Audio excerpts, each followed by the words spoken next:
এই এই আমাদের এই আশেপাশে তো কোনো খেজুর গাছ নাই, এত খেজুরের বিচি কেন সাদেরপুর? কোথা থেকে নিয়ে এসে আমরা এত বড় বড়, এই দেখেন কত বড় বড়, মানে খেজুর বিচি দেখেই মনে হচ্ছে যে অনেক বড় বড় খেজুর। এই যে এই দেখো, এই যে কত আশেপাশে কিন্তু কোনো জায়গায় আমাদের খেজুর গাছ নাই, অথচ এই যে সাদেরপুর কত পরিমাণে খেজুরের বিচি এইভাবে নিয়ে আসে। আর যে আমরা আম পাইলাম ছাদ থেকে, এই যে দেখে মনে হচ্ছে কোনো ভালো জাতের মনে হচ্ছে এরকম। এই যে গাছ থেকে আম পাড়া হলো, এই যে এই গাছে অনেক আম পাকি আছে, এই যারও আছে, তো এইখানে রেখে দে বিচিগুলো, এখানে রেখে দে। আর এটা হচ্ছে আঙ্গুর গাছ। সাদেরপুর আমার খুব ইচ্ছা হয় যে অনেক গাছ লাগাবো, আসলে সময় দিতে পারি না।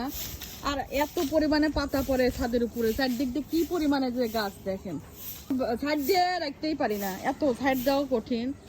আর যে এইখান দিয়ে যে ওই গাছ আছে, অনেকগুলো গাছ আছে এখনো, যে লেবু গাছ, তারপরে যে জবা ফুল গাছ, কাঠগোলাপ গাছ, গোলাপ ফুল গাছ, অনেক গাছই লাগানো হয়েছে।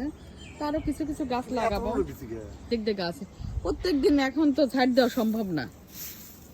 দেখি তো ওগুলো তো তুলে দিয়ে দাও গাছের গোড়ায়, এগুলো সার, এক ধরনের সার।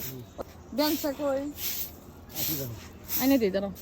এই ঘাইমি না, তোমার খুব খারাপ অবস্থা, তোমার এই করা লাগবে না, ছাড় দেওয়া লাগবে না, এই যে এইগুলো শুধু তুলে দিয়ে দাও, এগুলো এক ধরনের সার, সত্যি সার, তুমি জানো না মনে হয়।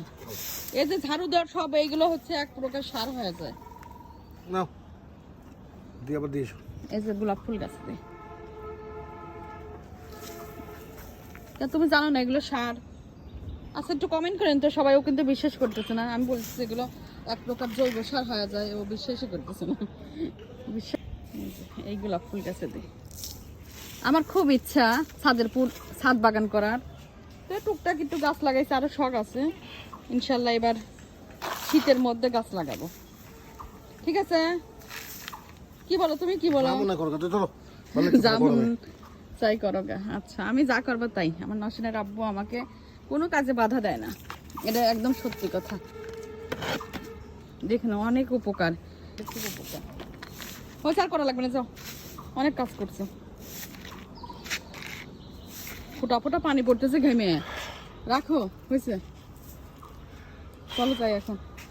এই পাতাগুলো না ফেলে দিলে না আবার বৃষ্টি আসলে এই দিক দিয়ে একদম ছড়িয়ে যাবে না, ছাদটা পরিষ্কার রাখতেই পারি না, কি করবো।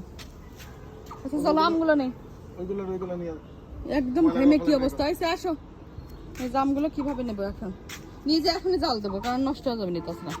তো এই জাম পাড়িয়ে নিলাম, সাথে অনেকগুলো কাজ করলো। তো সবাই ভালো থাকবেন, সবাইকে আল্লাহ হাফেজ, আসসালামু আলাইকুম।